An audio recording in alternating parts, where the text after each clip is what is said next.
Sa nakaraang recap, dahil sa pananakit ni Jackie Jiang sa maliit na batang nagngangalang Gregory na nag-iisang anak ni Auntie ay labis itong ikinagalit ng ating bida lalong-lalo na ang manugang nito, kaya naman agad na napabalikwa si Lucifer sa kanyang kinauupuan. Ngunit dahil sa inakala ni James na umurong ang dila ni Lucifer ay siya na ang humarap sa kanyang pinsan, sa una ay sinubukan pa sanang paalisin ni James ang kanyang pinsan dahil sa hindi kaaya-aya nitong pag-uugali, subalit hindi naman ito sa kanya nakinig bagkus maging siya ay malakas rin itong sinampal. Kaya naman dahil doon ay napaatras na lang ang lalaki habang iniinda ang kanyang nakuhang sampal, bukod pa dyan ay matapos lang itong pabagsakin ni Jackie Jiang ay dinuraan naman niya ito dahil sa pagiging lampa ng kanyang pinsan. Subalit sa mga sandali ring iyon nang magbabalik tanaw na sana ang bully sa kanyang tita, hindi inaasahang bigla na lamang lumitaw sa kanyang harapan si Finzon habang nagpapalabas ng matinding mapulang aura, kaya naman labis na lamang ang gulat ni Jackie Jiang sa biglang paglitaw ng ating bida sa kanyang harapan nang hindi niya namamalayan. Gayunpaman kahit nasa harapan na niya ang ating bida ay nagtapang-tapangan pa ito bagamat hindi niya kilala ang lalaking nasa kanyang harapan, at sa unang kanyang pagsasalita ay sinabihan nitong lumaya si Lucifer sa kanyang harapan habang may kasamang mura, bukod dyan ay tinanong niya pa ito kung naiintindihan ba siya nito.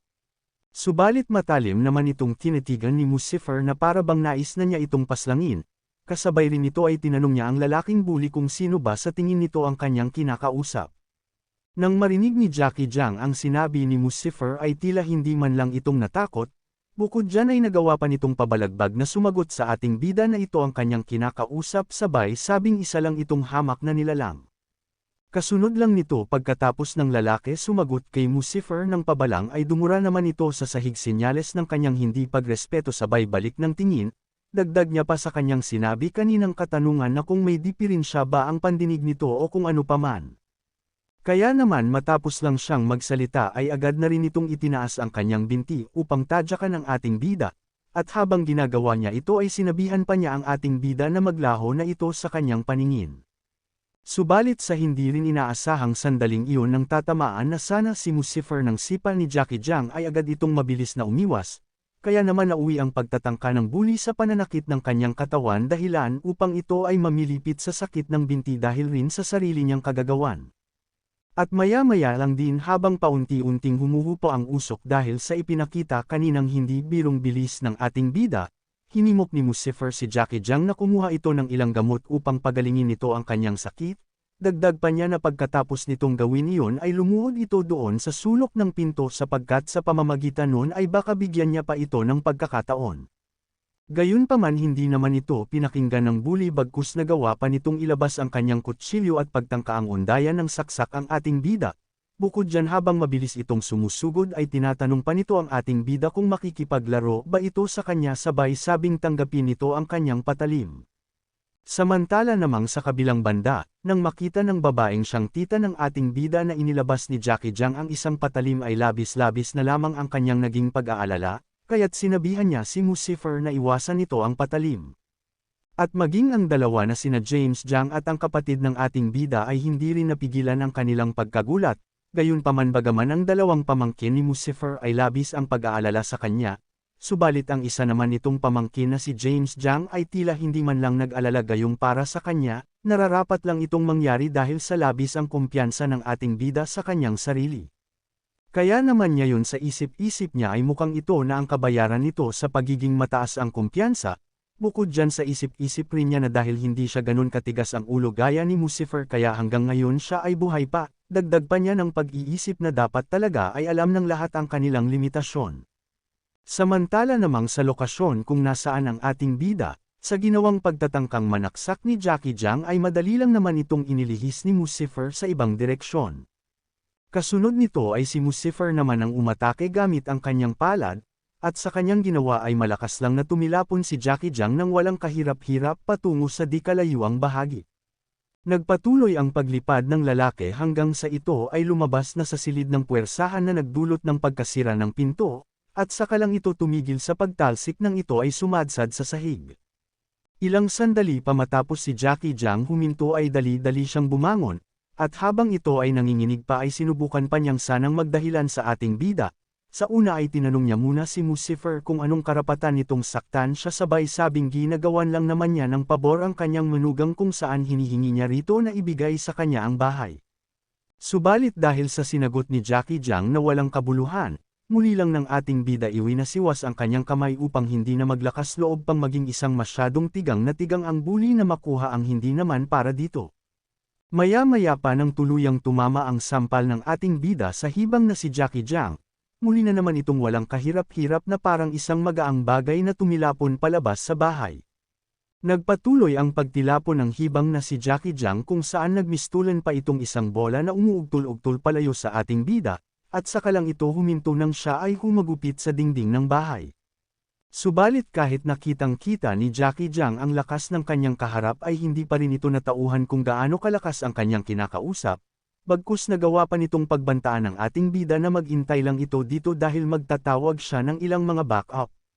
Samantala namang sa kabilang banda, habang tahimik lang na walang paki-alam si Lucifer kung magtawag man ang hibang na si Jackie Jiang, sa kanyang likuran naman ay labis ang pagkagulantang ni James sa kanyang nasaksihan, kaya napatanong pa siya sa kanyang sarili kung nananaginip ba siya, gayong kahit na siya na mismo ang nakasaksi sa buong pangyayari ay hanggang ngayon hindi pa rin itong lubos na makapaniwala sa taglay na lakas ng ating bida.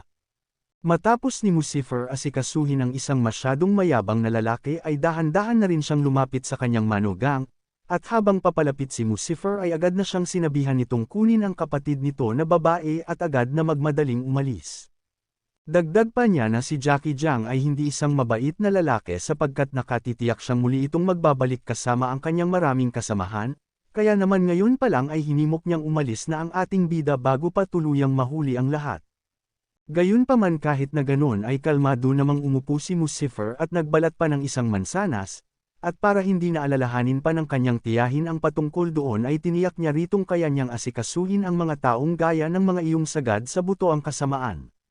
Samantala namang ang nakikinig na si James sa kabilang tabi, nang marinig niya ang kumpiyansadong pahayag ni Lucifer ay labis-labis ang kanyang pagkabigla dahilan upang mapabuga pa ito ng tubig na nanggaling sa kanyang bibig. Kaya naman habang siya ay nagpupunas ng bibig ay dahan-dahan na siyang lumapit sa ating bida upang kumpirmahin ang kanyang hinala na kaya nitong labanan ang maraming kalaban kahit na ito ay mag-isa lamang na makikipaglaban. Bukod dyan ay kinuha pa niya ang pagkakataong ito upang madala ang ating bida sa kanyang pinagmamalaking Capital Hotel dahil nakikita niyang sa kasalukuyan ay malaking gulo ang kinakaharap ng ating bida. Dagdag niya pa na dahil sa kaganapan ngayon ay pakiramdam niya tuloy ngayon ay obligasyon niyang paalalahanan ang ating bida, tutal magkadugo naman sila. Ipinaliwanag niyang si Jackie Jiang ay mayroong maraming basagulerong kaibigan dito sa Hayden. Kaya naman hindi rin ito ang unang pagkakataon na may naglakas loob lumaban doon, subalit ang mga lalaki ring iyon na sinubukang lumaban sa nakaraan ay nauwi rin sa pagkaputol ng kanilang isang binti pagkatapos nilang matutong lumipad ng wala sa oras. Gayunpaman muli naman itong hindi pinansin ni Lucifer na parang isa lang si James Jiang hangin na nakiraan at dinaglaon ay lumampas rin. Matapos ni Lucifer balatan ang mansanas ay iniabot niya naman ito sa kanyang manugang, bukod dyan ay sinabihan pa niya itong mayroon siyang isang grupo na kung tawagin ay Lucky Dragon Group upang ibalik ang mga pag-aari nito, at gayon na rin sa ninakaw mula sa paglilipat ng bayad para sa interest. Samantala namang nang marinig ni James ang pinagsasabi ni Lucifer ay napahagalpak ito ng kakatawa, at dahil wala siyang tiwala sa ating bida ay tinanong nito kung alam pa ba nito ang kanyang mga pinag-iinimik. Dagdag niya pa na alam ba nito kung sino ang nasa likod sa grupong tinatawag na Lucky Dragon Group. Ipinaliwanag niyang ito ay ang negosyo ng Pu family sapagkat pangalawa lang sila sa pamilya Chen at sa pamilyang Shangguan sa Hayden. Samantala, habang si Greg ay dumudungaw sa salaming bintana ay pinagpatuloy lang ni James ang pagsasalita. Ipinaliwanag niyang ang ating bida ay walang laban sa mga halimaw na pamilyang iyon, kaya naman inutusan niya si Lucifer na mag-isip-isip muna ito bago buksan ang kanyang bibig. Ilang sandali pa ay bigla na lang lumipad patungo sa ulo ni Gregory ang isang semento, kaya naman labis ang kanyang pagkagulat. Gayunpaman dahil sa bilis ng buong pangyayari ay hindi na nagawang umiwas ni Greg, kaya naman buong-buo niyang sinalo ang isang buong semento. At dahil rin doon ay napalingon ang lahat ng naruroon sa silid, lalong-lalo na si Whitney, kaya't agad nitong dali-daling nilapitan si Greg dahil sa labis na pag-aalala. At sa kanyang paglapit ay agad niyang pinatigil ang pagdurugo ng natamong sugat ng bata mula sa ulo sa pamamagitan ng paghawak sa sugat. Samantala namang sa kabilang banda, nagtungo si Lucifer sa bintana upang silipin ang mga salarin na may kagagawan sa lahat. At mula doon ay nakita niya na ang mga may kagagawan pala sa pangbabato ay walang iba kundi si Jackie Jiang na may mga dalang maraming tao. Bukod pa dyan ay ipinagbigay alam pa niya sa ating bida na nagbalik na siya kahit kitang-kita naman sabay utos na babain siya nito. Dagdag niya pa habang may panghahamak na kung hindi ito bababa ay mauuwi ang lahat sa pinakamasamang kahihinatnan, gayunpaman hindi naman ikinabahala ni Lucifer ang pagbabante ni Jackie Jiang bagkus na palingon lang siya sa kanyang tita gayong labis ang pag-aalala nito kung sakaling babae ni Lucifer ang mga lalaki, kaya hinimok niya itong huwag bababa. Samantala namang sa isang tabi, bagamat labis ang pag-aalala ng manugang ni Lucifer para sa kanya, hindi naman ito ikinabahala ni Whitney gayong kilalang kilala na niya ang kanyang kapatid. Kaya naman buong may pagmamalaki nitong inutusan si Lucifer na bumaba at turuan ng tamang aral ang grupo ni Jackie Jiang sapagkat tila lumalampas na ang mga ito sa kanilang tamang linya. At nang marinig ni Lucifer ang utos ng kanyang kapatid ay pabahagya itong napangiti dahil kung gayon ang kahilingan ng kanyang bunso ay mabilis niya itong susundin ng walang pag-aalinlangan. Kaya naman matapos niyang marinig ang utos ni Whitney ay agad na rin itong tumalon mula sa bintana upang gunetain ang kanilang bagong panauhin. Maya-maya pa ay tuluyan na ring nakababa ang ating bida, kung saan sa kanyang pagbagsak ay nagdulot ito ng pagkabitak ng sahig sa kanyang pinaglapagan. Kasabay nito ay kumpiyansado niyang tinindigan ang isang pulutong ng mga buli. Subalit sa pagdating naman ni Lucifer ay hindi muna sumugod ang mga dinala ni Jackie Jiang na lalaki gayong kinumpirma muna ni Jackie Jiang sa kanyang boss na ang lalaking ito ang kanyang nais gulpihin. Bukod dyan ay nakiusap pa ito sa kanyang boss na tulungan siya nitong asikasuhin ang isang hangal na ito, sabay sigaw kay Lucifer na mas mabuti pang lumapit na ito habang gumagapang para sa awa. Dagdag pa niya na anong lakas naman ang loob nitong tumapak sa teritoryo ng kanyang boss na nagngangalang Borat, kaya't tinanong niya si Lucifer kung ano ba sa tingin nito ang kanyang sarili. Samantala namang nang makita ni Borat ang ating bida ay labis nitong minaliit ang kanilang kalaban, kaya naman inutusan nito si Jackie Jiang na sabihin nito kay Lucifer na yakapin nito ang kanyang sarili sa tabi ng basurahan, sapagkat mayroon pa siyang asikasuhing negosyo. Bukod dyan ay sinabihan naman niya ang ating bida na hindi na niya masabi dito kung gaano karami ang kanyang mga bata-bata na siya ay ginagalang, dahilan upang ipaubaya na niya ang lahat sa kanyang tauhan kaya ngayon ang pinakamaswerte nitong araw. Dagdag niya pa matapos nitong patabihin ang kanyang tauhan na nandito siya ngayon upang salubungin ang mga taong mahahalaga kaya naman wala siya ngayong oras para dito, at sa oras na dumating na rito ang mahalagang tao na kanyang iniintay ay nais niyang maging maganda ang ugali nito. Kasunod nun ay napatingin si Borat sa kanyang telepono gayong naisip niyang malapit nang dumating ang kanyang pinakaiintay. Bukod dito ay labis din ang kanyang pag-aalala gayong ngayon lang niyang nakitang labis-labis ang mga pangamba nito para sa isang tao kaya sinabi niya sa kanyang sarili na hindi siya dapat mabagabag ng kahit anong bagay. Samantala namang sa kabilang banda, nang marinig ni Jackie Jiang ang utos ng kanyang boss ay malakas nitong pasigaw na ipinahayag kung saan lakas loob nitong tinanong si Lucifer kung narinig ba nito ang utos. Dagdag niya pa na tinatanong ito ni Borat na ito ay lumuhod sa basurahan dahil isa rin naman itong basura na isang mababang uri. Gayunpaman hindi naman rito nagpasindak ang ating bida dahil sa kawalang hiyaan ng mga ito. Bukod dyan ay direktahan niyang tinanong ang mga nagtatapang-tapangan na lalaki na kung sino ang naghagis kanina ng ladrilyo mula sa salamin. Kaya naman nang marinig ito ng isang lalaking tauhan ni Borat ang pagsagot ng pabalang ng ating bida ay agad na itong dali-daling sumugod gamit-gamit ang kanyang isang patpat. Bukod pa dyan habang ito'y sumusugod ay tinanong pa nito si Lucifer na isa ba itong bingi. Dagdag niya pang katanungan na sino ang nagbigay ng pahintulot ditong maaari nitong buksan ang kanyang bibig kaya mukhang nais nito talagang maghanap ng gulo. Subalit matapos lang magsalita ng lalaki ay agad na itong pinabagsak ni Lucifer ng walang kahirap-hirap gamit lang ang isang pag-atake, dahilan upang malakas na lumagabag ang lalaki sa sahig. Gayunpaman kahit na nakita ng iba pang bully na madali lang bumagsak ang kanilang kasamahan mula sa kamay ng ating bida ay hindi man lang ang mga ito nakaramdam ng takot, bagkus inutusan pa ni Jackie Jiang ang kanyang mga kasamahan na sama-sama na ang mga itong sumugod upang paslangin ang ating bida. At habang nangyayari iyon, sa kabilang banda naman upang hindi madumihan ang kamay ng ating bida, sa una ay iniyuko niya muna nito ang kanyang ulo para maghanap ng bagay na maaari niyang gamiting pangbogbog, at sa kanyang ginawa ay hindi naman siya nabigong makahanap kaya't kinuha niya ang armas kanina ng lalaki na una niyang pinabagsak na hanggang ngayon ay wala pa ring malay na nakabulagta sa sahig.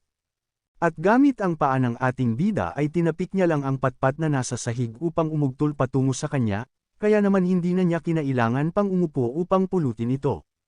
At nang ang patpat ay tuluyan ng dumating sa kalagitnaan ng tiyan ng ating bida matapos itong umugtol, ay itinulak naman niya ito patungo sa mga parating na kalaban gamit ang kanyang palad. Subalit kahit na mahina lang na pagtapik ang kanyang ginawa ay malakas naman itong tumalsik patungo sa mga pasugod na lalaki, kung saan sama-sama nilang buong-buong sinalubong ang patpat ng kanilang sariling kupunan, kaya naman dahil doon ay mga nagsipagtumbahan ang lalaki habang sa kabilang tabi naman ay labis ang gulat ni Jackie Jiang nang makita niyang marami agad ang bumagsak mula sa kanyang mga kasamahan. Samantala namang matapos lang ni Lucifer pabagsakin ang ilan sa mga bully ay agad niya muli ang mga itong tinanong patungkol sa nilalang na naghagis ng semento, at sa mga puntong ito dahil hanggang ngayon ay wala pa ring sumasagot sa kanyang katanungan ay nagdidiliryo na ang kanyang paningin. Gayunpaman nang makita ni Jackie Jiang na mukhang hindi nila kakayanin ang ating bida ay muli itong nagsumbong sa kanyang boss na si Borat. Matapos ni Jackie Jiang kuhanin ang atensyon ng kanyang boss ay agad niya ritong isinumbong na hindi ito nirerespeto ng ating bida.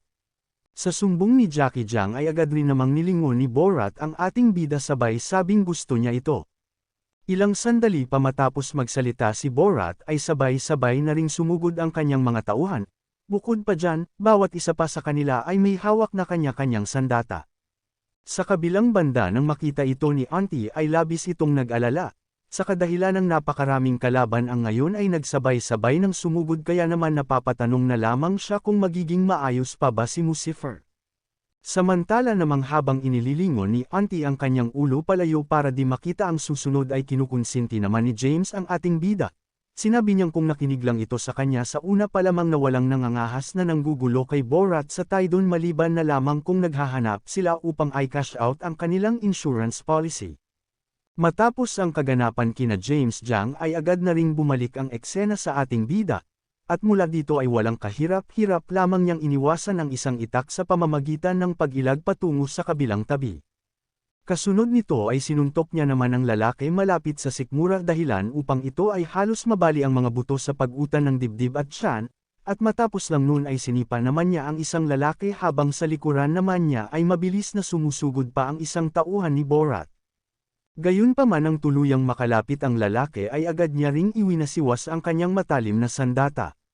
Subalit kahit hindi ang ating bida rito nakatingin ay madali lang naman niya itong naiwasan sa pamamagitan ng pagtaas ng kanyang paa at pagbalanse sa eri gamit ang kanyang isang kamay, habang sa likuran niya naman ay muling pinasundan ng mga alagad ni Borat ang panibagong pag-atake, kung saan mula sa likuran ng ating bida ay agad na may lumitaw na isang miyembro ng mga bully dala-dala ang isang baseball bat.